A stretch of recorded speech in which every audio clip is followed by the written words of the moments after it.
Hi guys, welcome back. My name is Adrian Bablinski, and this is part 3 of the Learning of Basics in Unity tutorial series. Last time when we left off, we learned about the edit window, which was super exciting, and now we're going to jump into our game object window, which is going to be even more exciting. And I mean that, by the way. So I'm going to go and I'm going to open a new scene. So we're going to go in File, of course, right? If you guys have been doing your studying, and then go to New Scene. And we're not going to save this scene, or actually, no, it doesn't matter. And we're going to create a cube.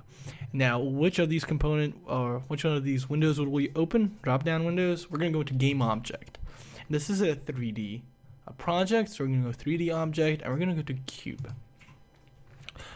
Here, we can also edit the position by dragging these arrows. But we can also, I'm going to hit Control Z to undo. We can also use these inputs. So you see if I change this, it goes in the X position. Not relative to me though. It is relative to the object. So as you see, if you look right here, you see that this is actually the Z. So if I want to move it to the left, then I'd go -Z, right? So just keep that in mind. I use this if I'm, trying to be precise, if I'm moving multiple objects and I want everything, the spread to be the same, I kind of copy all these. And it's good for debugging purposes in code later on down the road. So here, what we're going to do is we're going to make this a floor. To do that, we can scale the cube. And you're like, well, how are we going to do that? Well, there's two ways. We can go to the scaling tool. So we can either hit R, or we can press this key right here. And we can scale it, right? But how long will we know how to make it? There's a couple of variables. And I don't like leaving things to chance, so I'm just going to type in the variables here. In the X, I'm going to hit 100. And in Z, I'm going to hit 100. And that will leave us with this beautiful plane. Except it's a cube. Now, why aren't we using a plane, right? Because if you go to Game Object, 3D, you will see that there is an option for plane. And the reason why is we can see the ground here. We can see it here. We can see a little depth. Kind of gives it a nice effect. If I go Game Object, 3D, plane. And what do we learn about planes in geometry class? They have no depth. Remember that. So if I click on my plane, double click on it to center it, scroll in, I see the plane, and it's invisible here. And until it passes the horizon, so now it's 0, 0, so now I can't see it at all, and then I see the plane. And that is fine, but I like to not edit a scene where, if I'm editing, things disappear from my view. So I kind of like to visualize it in my editor. And I just prefer cubes. But you can go ahead and use a plane if you like. However, you can't then increase the height. You can't. This is impossible on a plane. If you don't believe me, I'm going to do it right here. So I'm going to go Game Object, 3D, plane, and you see nothing. You can invert it. But you cannot stretch it out. You can't make it into a cube. So I'm going to delete that. So now we have this beautiful cube. Now we can go into the more game objects. We can create a game object, create an empty, which an empty game object is basically a folder within the scene. So it generates nothing. Let me create an empty to show you. Right here, and there it is, right? Well, it looks like I'm just random, right? I can double click on it and it's blank space. Now if I put a cube in there, so I'm gonna hold my cube, I'll drag and drop into a folder, and you can do that, even without the game object class. You can drag it onto the camera, but we're gonna drag into this empty game object entitled game object. And now, if I move this empty game object, okay, now it's selected everything. So if I move it, it will move with the game object. And the cool thing is, if I duplicate this cube, like this, right?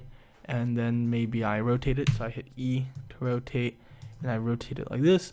I click on my folder, it selects the middle, it goes into the middle, and I'm able to move it like so. So it's pretty cool, right?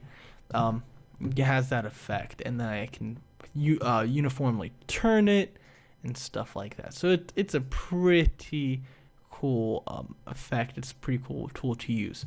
One thing, so let's say I have I can duplicate the empty, right? So then I'm going to go to my move tool by clicking the move tool button. You can also hit W for the move tool. I'm going to move it up like so. And then we have two, and you're like, well, what if one is father game object and one of them's mother game object? You know, how are we going to distinguish the two? Well, and let's remove this one. Let's make it tricky. So, you know, pretend there's a magician. He puts a blind over your face and then changes them up. Now, how do you know which one's what? You don't. So one way to keep things organized, you can click on this lovely object. It doesn't look clickable, but when you click on it, you can assign it a beautiful color. And I'm going to hit orange. And now, look at that. The title is highlighted, but now I know for sure that this is this object. I can name this differently. I can name this one differently. But all in all, I know in my head that there are two empty game objects and that this is one and this is the other. Now you cannot select the empty game object inside the scene view because, again, there is no geometry.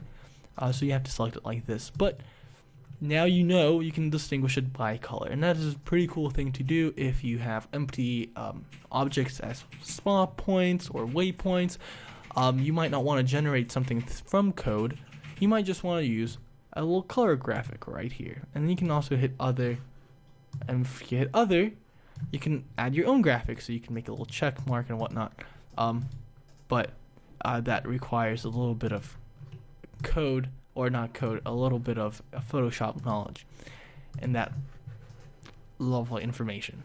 But other than that, that is this lovely section.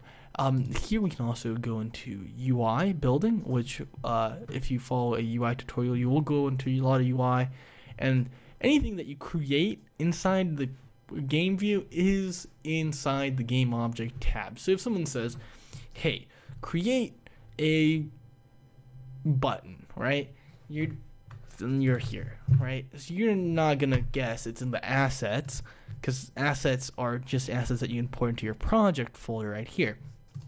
You're gonna guess that it's in the game object, and reading from these descriptions, you're gonna, infer it's gonna be in the UI, and then you hit buttons, and like so, a button appears in the scene, and in the game view, it's right here. Beautiful, right? And again, you don't have to go into the game view. You can always click on the camera and see where it appears. Here with the GUI, one thing about the GUI that you have to be mindful of is that it is in screen space, and so this camera won't always grab it, and so you might want to see the GUI here. But if you want to, without minus the GUI, this is a perfect way to see how everything looks.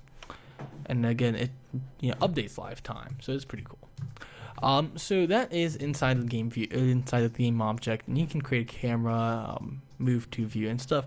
But all of this is fine, and that's the basic Unity you need to know to get around any project.